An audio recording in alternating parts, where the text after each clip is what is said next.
So here we're going to use upper and lower sums to approximate the area of the region using the given number of subintervals of equal width. So our function is y equals the square root of 2x. If we're wanting to, let's start by doing the upper sum. So the upper sum would be the sum where the rectangles would be greater than the area under the curve. So that would be, for example, these blue rectangles here. If we want to use 4 rectangles shown in this example, that means we're splitting up 1 into 4 subregions. So each one would have a width of 0.25. So to find that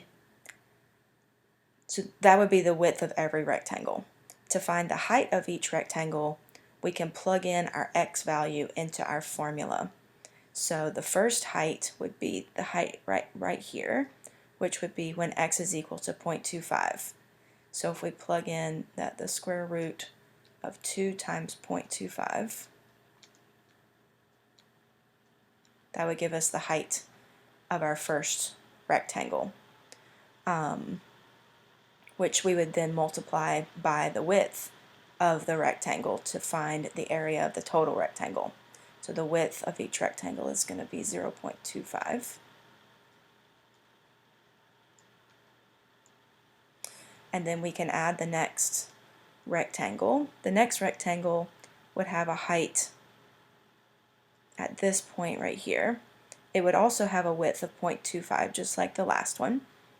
And so we can put that as the width.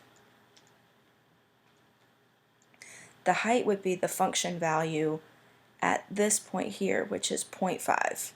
So this would be plugging in 0.5 under the radical, would be 2 times 0.5.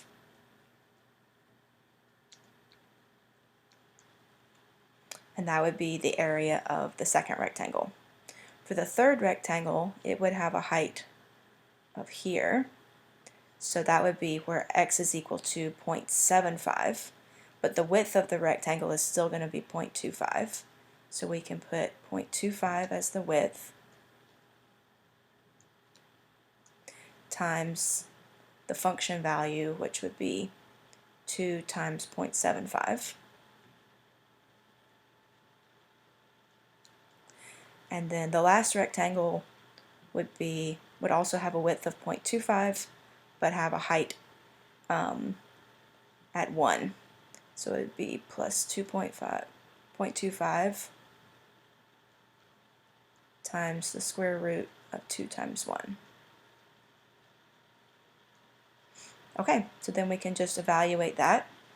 2 times 0.25 is 0.5. The square root of 0.5 is decimal 0.707.